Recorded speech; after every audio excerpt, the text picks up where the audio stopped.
Hello, good morning, good afternoon, good evening, depending on where you're watching from. My name is Isaac Success Izakola, and I'm so delighted to have you watch our video again. Alright?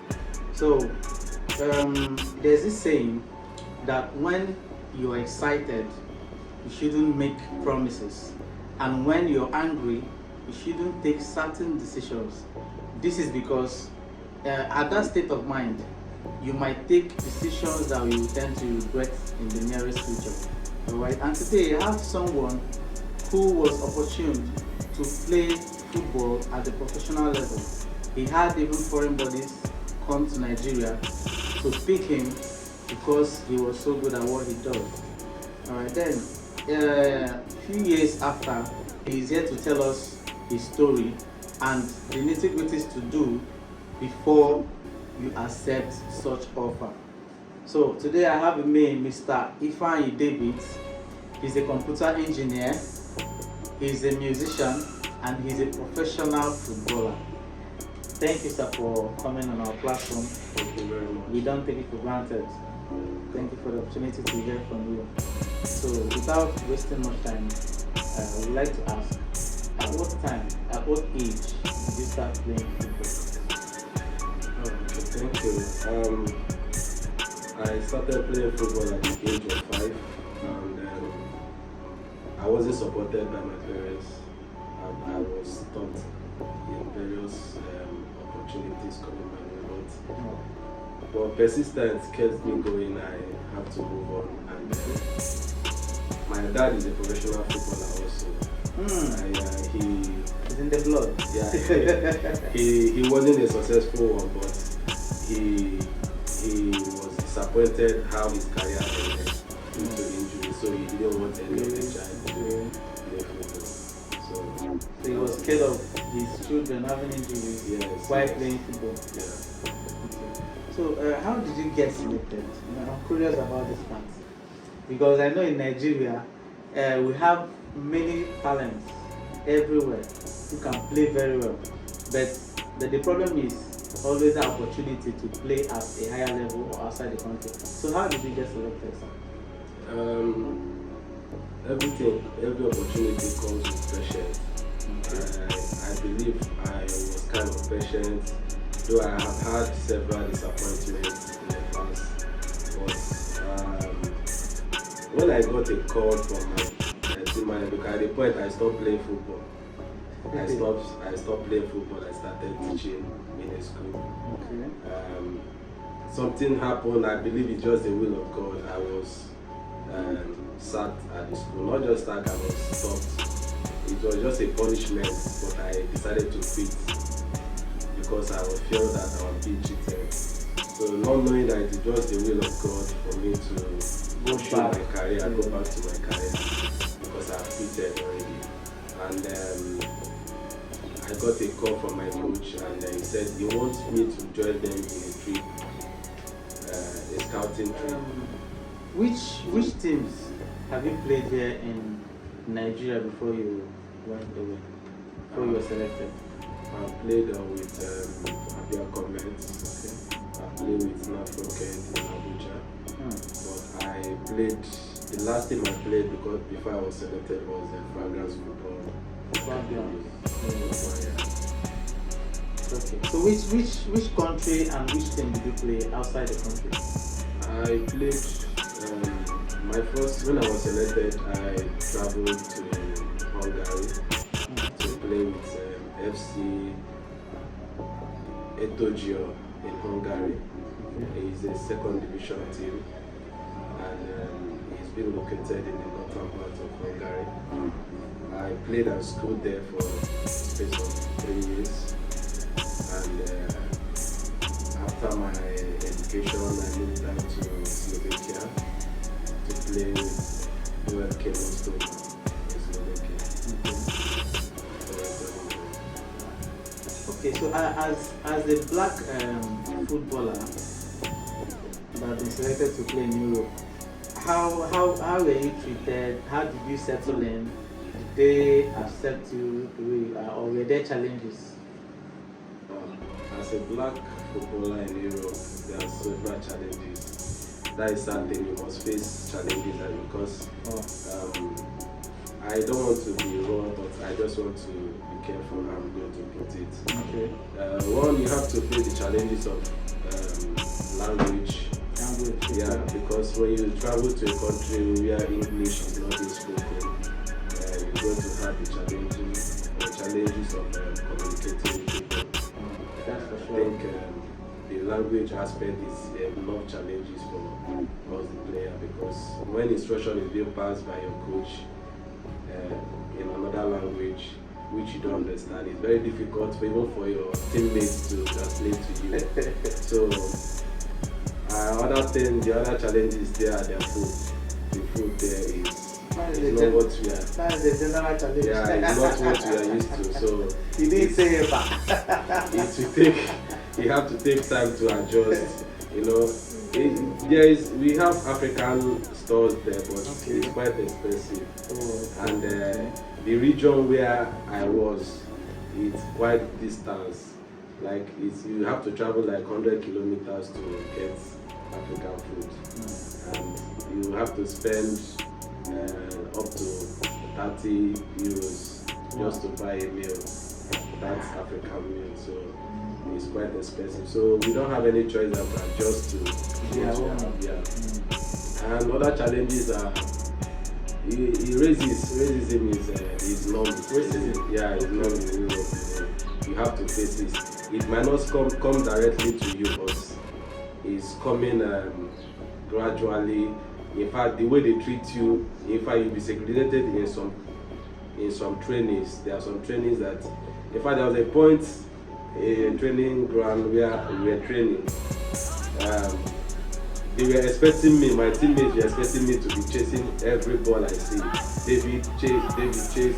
So I got to a point that you are closer to the opponent. Why not chase the ball? Why me? They say because of machine, and that's what they know shows that they are seeing you As a machine and not not a human being. So it's part of crazy. So, and when you don't understand the language, they can use the language to abuse you. You not knowing that they are.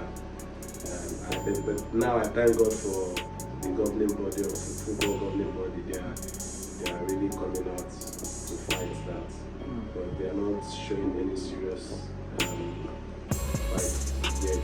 But I believe there will be something about it. Okay, so what made you stop playing football and come? What happened actually is I had a wrong contract. Everything still boils down to the language of a thing. I have a wrong contract, which I was supposed to, in the initial, how I was being explained when I moved to Slovakia, that you are not going to stay long because it is first division team. You want to use market, you want to use it to make money, you are fast, you are good, you are intelligent, and I signed a year deal with them. Even within that a year deal, bigger teams are coming, but they will still keep on telling you, please, we want you for just a season and all that. So when the contract elapses, they refuse to renew it. Okay. So, and your visa, we play visa per season. So when your visa elapses, you have to return home because you don't have it. It's where you are working that they are the one. Yeah, they are the one to help you to renew it, because immigration will never issue you a visa without you having a job at hand. So actually, it wasn't even terminated. I came back for holiday, and I found out that I couldn't travel again after several promises they made and all that they couldn't do it. So I have to come back. I didn't want to run like other people. I had several advices. You can run, you can go into refugee camp, you can go into asylum. Why you there? Yeah. And going into asylum means you are ending your career. Okay. So your career is totally, because asylum is just like a prison, a set of building where they kept refugees. So you are not going to practice, you won't work, you won't do anything, you're just there until anytime they remember you, you can be deported. So I don't want to go through that. They say because I still have Future. future ahead, I still want to go back to continue my career. So I have to travel down to Nigeria. Okay, so you made mention of bigger things coming when you were there. Yeah. So when your contract couldn't go through with the team you were playing for, why didn't you contact those ones? In Europe, it's not easy. Just not like this place. You can just go to anything and fix it. You have to work with qualified agent, FIFA licensed agent who can help you, because all the team work with, they have agents they work with, and when this thing elapsed. In fact, I was in Nigeria when my contract expired. So I still have contact with them, but all they are telling me, they don't want to base on the former videos. They want to see your current video, yeah. So that's why I'm in Nigeria. I'm still working hard, training. Want to partner with some teams to get some current videos and send to them, because I'm still in contact with them. Okay, so it's been an interesting one. So I would like to ask, what are the mistakes aspiring young footballers who might have the opportunity to travel out or to be picked by these foreign bodies? What advice do you have for them? What are the things they need to do, the necessary steps they need to take, or the decision they need to make while they've been picked? Okay, my advice to young players out there who are trying to travel abroad to further their career is to be careful of. There are so many fake managers around. So yeah, there are very fake managers around who will tell you I have a deal, and they will not. Actually, they will bring out visa for you. They will get invitation for you. Yeah. They will just put you in a plane, and when you get there, you find out that you're stranded. So my advice to them: if you peradventure being scouted by anyone, make sure you go through their websites, because if a team is sending you direct invitation, it will be on their website. Okay. You Your name go will be there. there. Yeah, your name will be there. It will be official that so person is coming to the team, is traveling down from Africa to the team. So you have to make those researches and make sure that what the manager is saying, the agent is saying, is actually what it is. Because some people will go and make a visa for you. When you travel, you will find yourself stranded, and that is why so many people are being deported. Some are being jailed over there. Really? Yeah, when you find yourself in a territory where you are not legally welcomed, you will be jailed. So that is my advice to them, and they should also work hard and pray. I find out while I was there that everything is just grace. Your talent is not enough. You understand? Your talent is not enough. Whatever thing you're doing, you have to be diligent and prayerful, and God will handle the rest. Okay, apart from the fact that you said they should be aware of fake agents, you also made mention of legal process. Yeah. So what are legal process they should take care before leaving? So that there won't be any lapses. Yeah, if an agent, if a player has a manager, now the problem we are having in Africa, some of the players they are not opportune to own a manager. So sometimes some of the agents, they take advantage of that to give them a slavery contract, whereby you will be working and they will be the one paying you in Nigeria, instead of you getting your money over there. So my advice to them is, whenever a contract is being brought by anybody to sign, even the parents also, some parents, they are just due to the anxiety, my son wants to travel, they will just sign without going through. We have a legal act there. You can get a rotary lawyer. Rotary. Yeah. Why? They are basically they are lawyers for sports.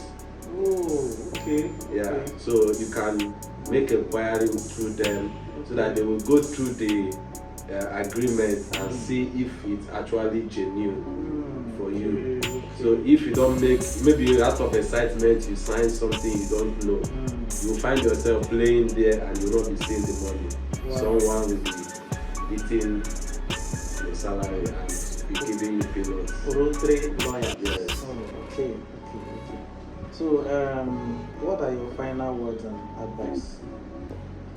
My final words and advice is I just want to encourage. I know in Nigeria we have so many talents out there. There are so many of them.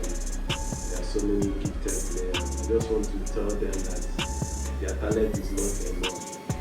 You know, like most European countries, what they want to see, not just your talent, your habits, how you live over there. You make sure that you keep to the rules. You don't find yourself doing illegal stuff, like when you meet friends and they will teach you the other way of making money and all that. They should just be focused on their career and train hard and pray and leave the rest to God. Wow. So it is beyond the talent. You have to be disciplined, Beyond the have talent. character, Yes. and good morals. Discipline is just the key. You have to be disciplined 100%. This has been an interesting topic, and I believe that you've really taken note of the necessary steps and what you need to know before signing that contract as a professional footballer. Thank you very much, sir, for your time, and we're glad to have you. So do well to, if for sure you've gotten value, do well to like, comment, tell us what you think also, and then of course subscribe to our channel. Till we come your way next time. Bye.